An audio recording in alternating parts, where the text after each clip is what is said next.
Hey, how's it going, everyone? GC Performance here, back with another video.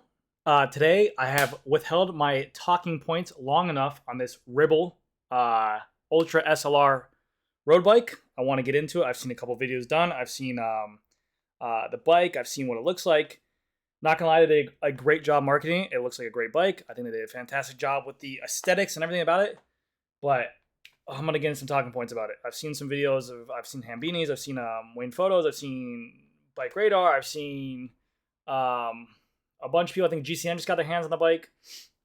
I've seen a ton of videos on this bike, and I want to kind of talk about it because I really see nothing special about it, and the talking points that they have on it don't impress me at all. And I'm gonna bring up some valid points. But before I start that, look at this sick sign that my brother got me for my birthday.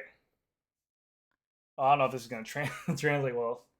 Okay, here we go. It's a GC Performance neon sign. I gotta set this up so whenever I do my face reveal, it's gonna be like in the background or whatever. I think it looks sick. So big shout out to him.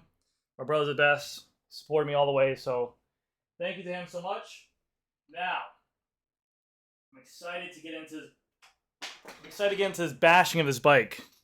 All right, so it's a beautiful looking bike. I think they did a great job marketing it. I think they came out, they did what they were supposed to do on this bike. I'm just going to talk about the top of the line bike because that's what I go after. They do a great job of price point as well. I think they do a fair, it's direct to consumer, all this blah, blah, blah. I don't think they sell this bike in the States, but it is available in the UK, or I think you could probably get shipped to you. I'm not too sure. But they got good price points. I mean, the top line bike that they have on there is $8,300. That's with a full Dura Ace kit. And I'll talk about you guys the other components. But all right, let me click on this bike right here. I think nowadays what people are more drawn to.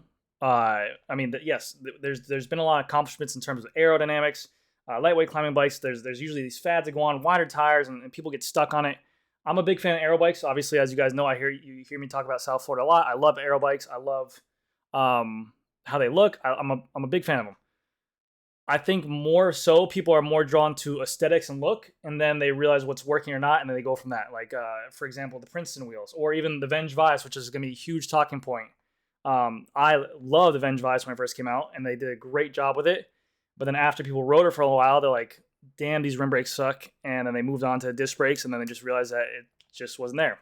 This bike resembles a lot to me of the Venge Vice. And all these talking points I've seen on Bike Radar, on their video of this thing, he was saying, I think he said this new Ribble, their aerodynamic version of this bike compared to their endurance version or their non-aero version saves you like 73 seconds over 40 kilometers.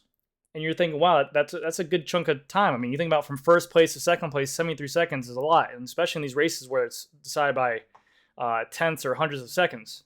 And this aspect of it, 73 seconds when you're talking about an $8,000 bike, isn't that crazy? When Venge, the people that specialize, now I'm a Specialized guy, and so I know this product very well. Specialized has been doing this for a long time. So in 2016, they released a Venge Vice. This was rim brakes, by the way, at the time of this. Let me see what they got going on here. They came out, they literally developed this whole frame set in the wind tunnel, proprietary stem, proprietary handlebar, proprietary brakes. The brakes weren't so hot, but they placed them in the place where on the fork where the drag would be less to none to zero, and also here as well. And it was the first of its kind. It was amazing. People wanted it. It sold like crazy. The claims that they were giving as well, because they had this wind tunnel on hand. If you guys didn't know, Specialized has a wind tunnel on their property, and they're able to build bikes and test products in there. That's why they always give out these numbers and claims of wind tunnel numbers, and everyone's like, why do you need that? It's unnecessary data. Well, they're luckily fortunate enough to do that, whereas other companies have to go to wind tunnel sites and pay a lot of money up front for it. But literally, I mean, so we got Ribble over here. Ribble SLR, their ultra bike, is 73 seconds faster than their endurance bike. You can literally get, look at these numbers the Specialized proclaims. I mean, I always preach this to consumers, and I know that they always sometimes just look at me like, oh, that doesn't make any sense. Why I don't want that? If you're really going to go for a bike, that's just because of the fact based on aero claims is crazy. CLX 64s are 44. Get out of here, bro. CLX 64s are 44 seconds faster over 40 kilometers. So almost right there, half than aluminum wheels. So the bike has carbon wheels on it, blah, blah, blah. But you can literally upgrade your bike for cheaper than what you're doing for this. 104 seconds depending on wide angles. Okay, let's say you don't. Let's say you already have a top end bike. I don't know if you guys have ever seen this, but they make a skin suit that's 96 seconds faster. So I'm just saying these 73 seconds claim that they're doing an S-Works Evade helmet. A helmet. You buy a helmet for $250 will save you from a normal helmet to an aero helmet. 46 seconds saved over 40 kilometers. So this is why I'm really going to do it. Get into this and kind of get mad because this literally looks like this Ribble bike, in my opinion, it looks like a glorified Vengevice. In terms of it just looks like a Vengevice that has massive carbon there. The Vengevice, it had these kind of outposts on here as well. They just brought it out a little bit wider. Also on this down tube here where they talk about this in the video, this looks just like a Vengevice down tube where it's skinny up top here and kind of buffers out down here. I will say the bottom bracket area looks like it's really reinforced, so I'm sure the bike is stiff. But also when you look at this bike just from photos, it looks tanky. It looks really tankish. I can imagine what that is, what the weight is on this thing fully built. And then their whole claims of these handlebars, like, oh, there's a patent pending proprietary handlebars that are crazy, and they literally put any kind of shifter on there. The way they work is just shifters. You can use Shimano, SRAM, Campy. You can just take the shifters and put them onto the handlebar, and you don't need anything can work. They literally, when I first saw them, it just looked like a track bar to me. So I literally just typed into Google. I just typed in carbon fiber track bar. And the first thing that popped up is like, I just scrolled down and I found this one right here. I'm like, yo, this thing looks identical to it. So they're sitting here saying like all these savements. It looks like a proprietary nightmare to me. And the Vengevice, when they first came out with these bars, being the Aerofly 2s or these proprietary bars, they looked cool as well until you had to actually get in there and deal with them and run cables and wires to these areas. They were a pain in the butt. And again, they're saying that with these handlebars, how they're flat right here, that they're going to disperse wind to allow the rider to have his knees tucked in, and they're going to go around, and the shape of his hand, where his hand is going to be down here in this ergonomic spot, that the wind's going to go around it.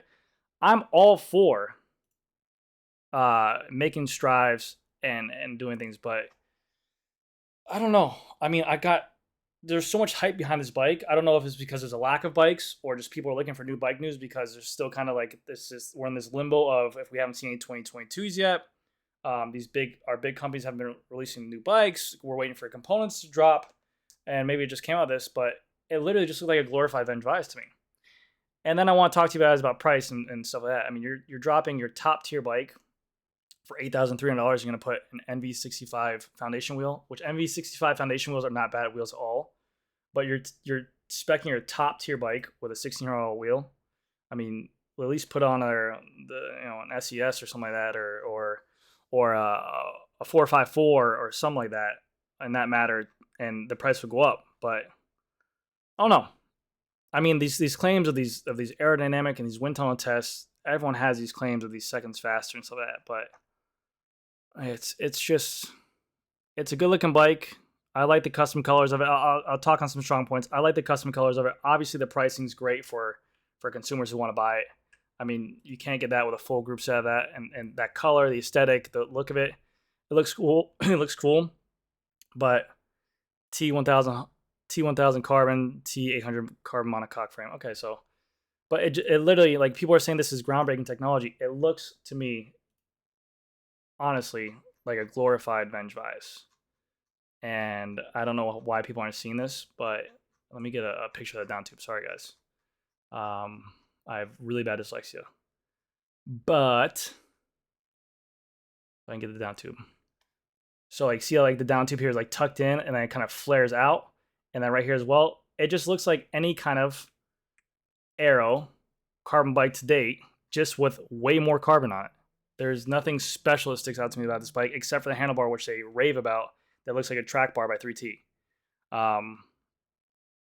Who knows? I mean, and in the bottom bracket area, like I said, is extra beefy down here, which is going to result in lateral stiffness. So the benefit to that is that when there is a lot of material or carbon there that is reinforcing where you put down power, the bike is not swaying back and forth laterally. So when you put down power and you're pedaling, you don't want the bike to sway back and forth because you lose power. So you're pedaling.